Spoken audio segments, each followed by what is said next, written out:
My name is Jumoke Olowo Okere. I'm the creative director at African Creative Sustainable Synergy Hub. We were initially known as African Creative Hub, but now we have added two wings, Sustainable Synergy. And we are based in Ibadan, but we reach out to the whole world.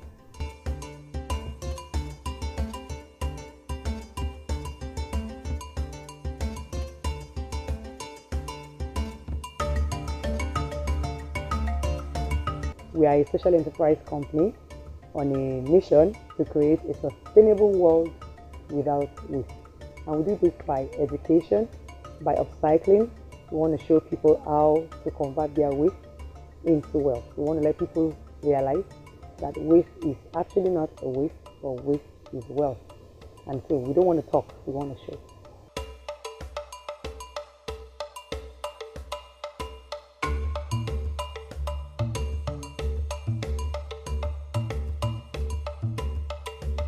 For 12 years now, I've been working with waste, and I realized that each time we meet a new person, and during our interactions, once we are talking about it and they keep asking questions like, what do you mean waste is wealth? What do you mean I can turn my waste to this? What do you mean I can use my waste for this? I realized that so many people have a lot of questions. But one thing I noticed is that if I don't say anything and I just show you the wealth that we've created from waste, the person gets the idea faster, the understanding is there faster, and they become disciples faster. So I don't need to sweat once I can show. So we realize that instead of trying to talk to people about waste is not waste, waste can be reused, just show them. Because in our interactions, we realize that once we show people, they catch the idea fast and they are willing to join on board because they can see that they can actually do it also.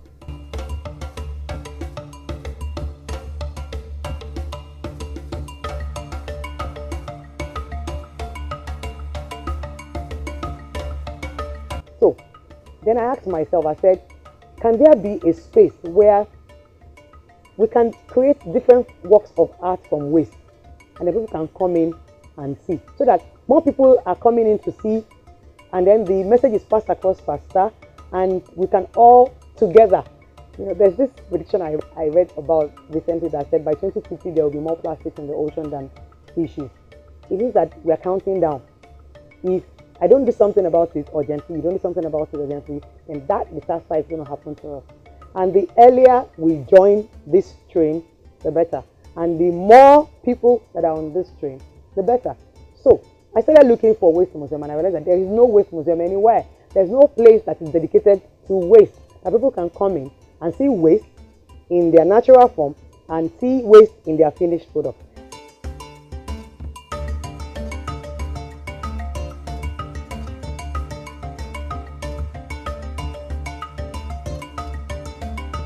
What we call finished product is also a natural product for another artist, because art is unending. If I create a design, for example, with this bottle waste, this is a 4-liter keg of oil that has been used and discarded. Now, if I create a work of art from this and I put it on the wall, somebody can get this and add some other things to it and turn it into another thing. Then somebody else can take it from that level, add something else to it. So it keeps evolving depending on who is using it. So I realized that there's no space like that. And then the next question I asked myself is, if there is no space like that, why don't I create that kind of space? Then I asked myself again, I like asking myself a lot of questions. And so I asked myself again, what do I have that I can use to create this space? Then I answered myself that I have a small space that I can use to start.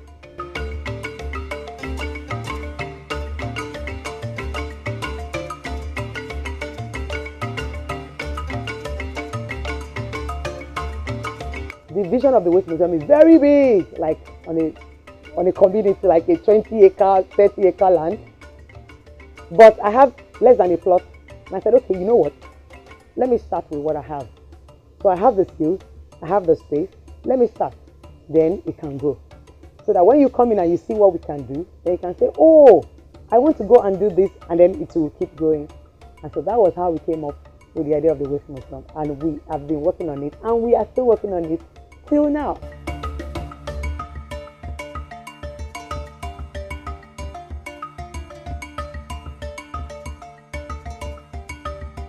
There's nobody that hears about this that doesn't ask questions.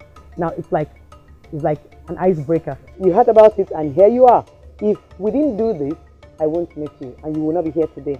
So that is the reception we've had. Anytime people hear about it, they're like, waste? You mean waste? Ibadi? And I'm like, no, W-A-S-T-E. And they're like, Idoti? And I'm like, yes. And then they ask, what do you mean waste museum? So are you dumping waste in the building? I said, then you need to come and see. Because we want to show you crazy stuff that you can do with this. So the reception has been interesting. There's been filled with a lot of curiosity. People come in to see what is here, and then when they come, they go with, wow, so it's possible. Oh, so we can do this. Wow, so you can use this for this. So it's been good.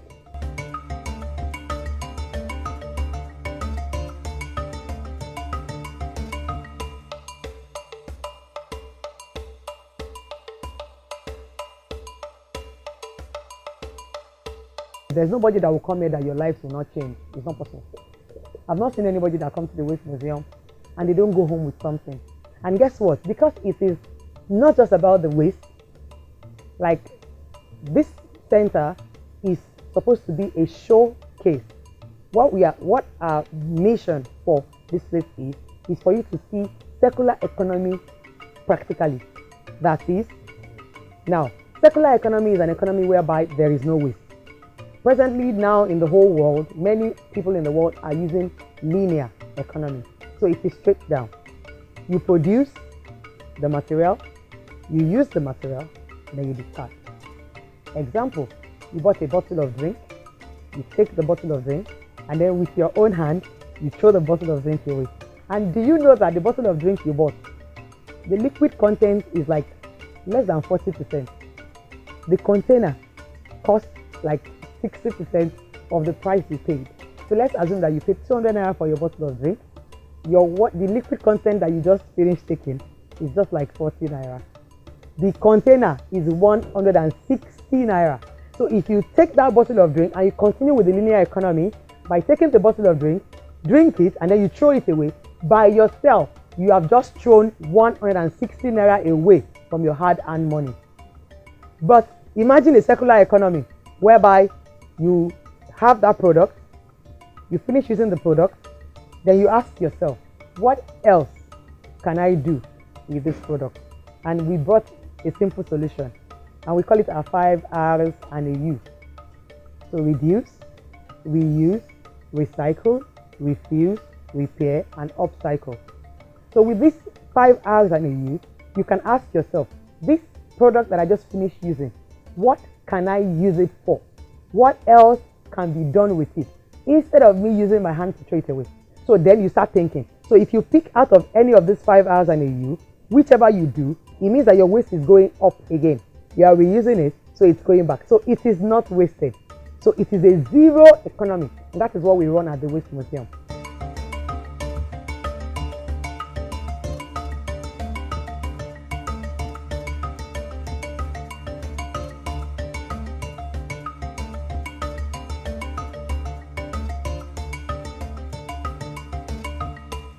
Now, it is a perfect ecosystem for plants, animals, and humans. Because if you look at the definition of environment, environment is a place where plants, animals, and human beings live together in harmony. So what we want to create for you, what we want people to see is that perfect ecosystem where animal, plants, and humans are living together in harmony and they are not creating any waste. So the waste from the plant will be used by the animal, the waste from the animal will be used by the plant, and the waste from the plant and the animal will be eaten by the woman.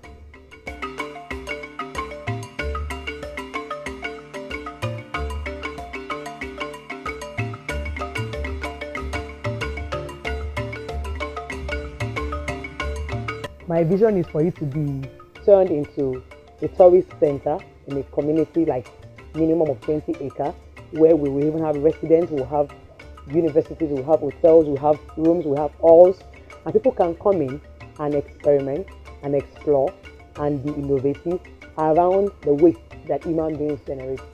And not only human beings, animals generate their own waste. Plants also generate their own waste. So where we are going to is a center, very big, like a community, where you can see the actual perfect ecosystem and there's not going to be waste. So everything everybody is using is going back to the system. So the buildings where we are going to is also going to incorporate the circular economy, because the buildings are going to be eco buildings, and we are going to make use of both our black water from the toilet, our grey water from the bedrooms, and our normal rainwater, which is the regular water. So when you get to where we are going to, you will see all this. We don't want to talk. We want to show.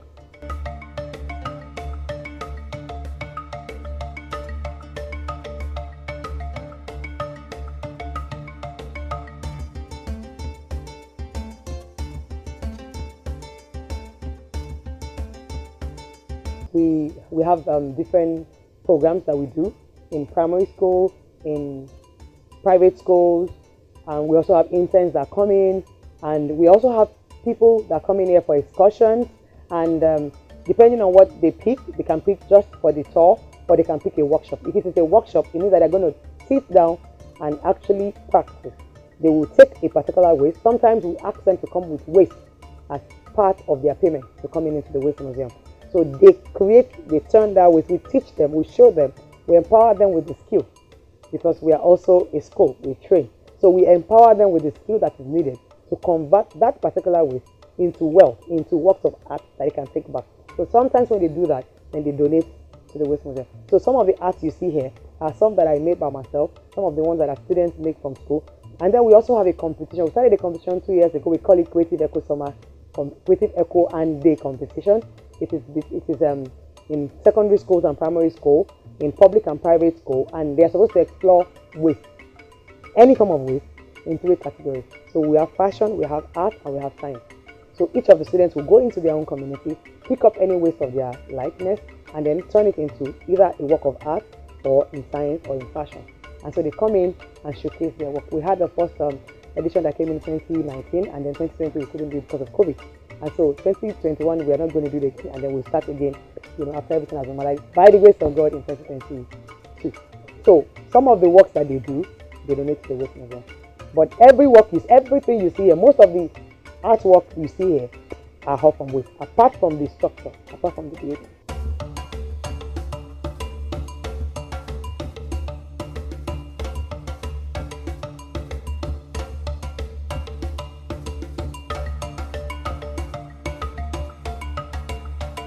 There's a difference between recycling and upcycling.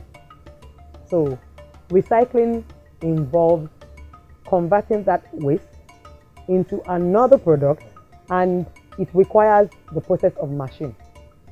So example, if I want to recycle this plastic bottle maybe into a nylon, or I want to recycle it into a t-shirt, I will need big machines that will break this down, convert it into flakes, turn it into pellets, melt it, turn it into string, and then convert it into whatever they want to use it for in the final product. That is recycling. So recycling is more capital intensive, and it requires a lot of manpower, skills, and all that. But upcycling, which is more of what I do, means everybody can do it. Upcycling means you take that particular waste, just add some little touches to it, and turn it into a work of art. So when you are done, you can still identify that waste and say, this not okay. Example, check out my jewelry. This is a jewelry, but it is made from bottle covers. So this is upcycling. Anybody can do it. Any young person can do it. Once you have the brain, you have the skill, and you have the hands, and you have the waste. You don't need a lot of money. You don't need 10 million naira to set up the company. Less than 50,000, you can start upcycling. And so that's what we focus on, because we know that is what we want as many people as possible to join us. And so we don't want people to be looking for a lot of money to start the business. We want people to come, learn, and with a little, even with ordinary scissors, you can start upcycling.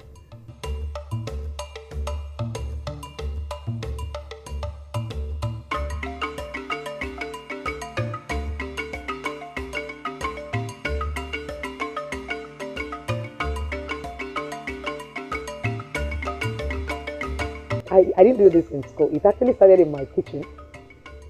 Over 12 years ago now, I gave birth to twins and I was home on maternity leave. And for the first time, I noticed the amount of waste I was generating in my flat. My twins were taking 1 can of naan every day. So it means that every 7 days, my store is filled with 7 cans. And we just finished taking food from these things. They are still solid. Why do I have to throw them away? I started asking these questions. Why do I have to throw the waste away?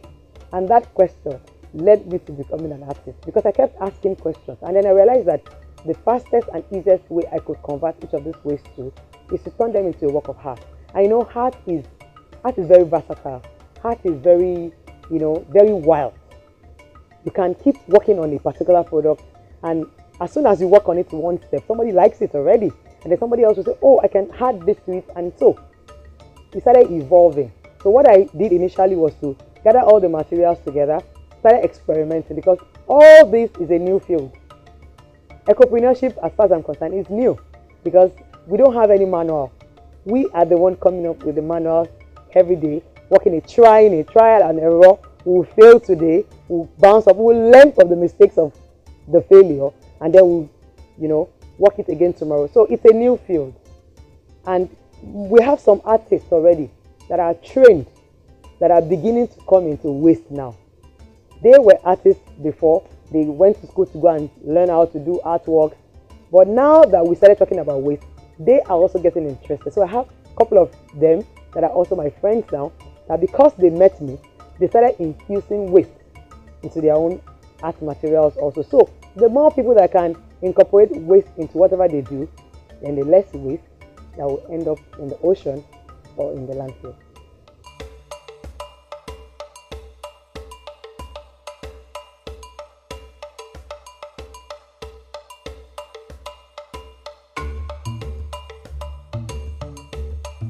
Everybody needs to take conscious effort of what they do with their waste, because everybody is generating waste. And let me now shock you. Waste that we're talking about is actually man-made. Nature harbors waste. In nature, there is no waste, because if you look at the cycle, everything that nature produces ends back in nature. But when we're talking about waste of plastics, waste of cans, waste of that, human beings created this thing. And so if we created it, we must solve it. And if you are a human being, whether the only time you don't, even when you are sleeping, you are generating waste. Because at least when you sleep, you will sweat. So it means that for every day you are living, you are actually generating waste. And it is high time you started taking cognizance of the waste you make and try to introduce the 5 hours to it. It means that you will start with reducing first as a human being. Normally you generate 10 kilograms of waste in a week. You must look at how you can reduce it to 5 kilograms, to 3 kilograms. After reducing, the ones you now reduce it to, you now ask yourself again, what else can I do with this waste? So you can pick reduce, you can pick reuse, you can pick recycle, you can pick upcycle, and that is what we are here to do.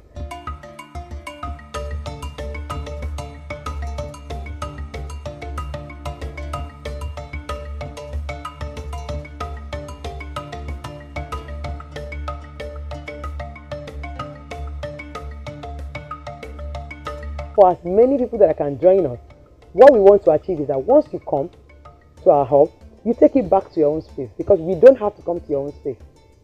So you come here, you learn from us, take it back, then you from there spread it to your own community. So that way, we don't have to be the one doing everything. So you come, you learn, you take it back. You take it back to your community. People in your community take it back to their own community, and then it keeps spreading, and then it becomes, like the tentacles that can reach the world. So, as human beings, you must be aware that you are generating waste, and if you don't manage that waste very well, it is going to end up in the environment, and if it ends up in the environment, it will affect the coming generation, and that means you are not living a sustainable life. A sustainable life is about living today without hindering the future generation from enjoying the same benefits that you enjoy. Let me give you another example. If you get a parcel of land now, the first thing you want to do is you want to cut down all the trees on it.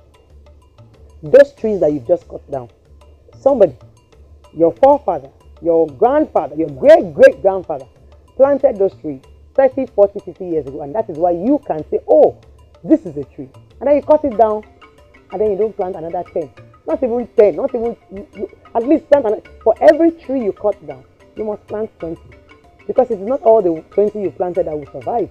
And so if you want to make sure that your children are alive, grow up in the future, your great-grandchildren see what is called a tree, then you must plant 20 down. Because if you cut one down and you don't plant any, and I cut one down and I don't plant any, I want to predict that by 2050, our children will be looking at trees in books because we will have finished cutting down all the trees. So we all need to get up now and get involved.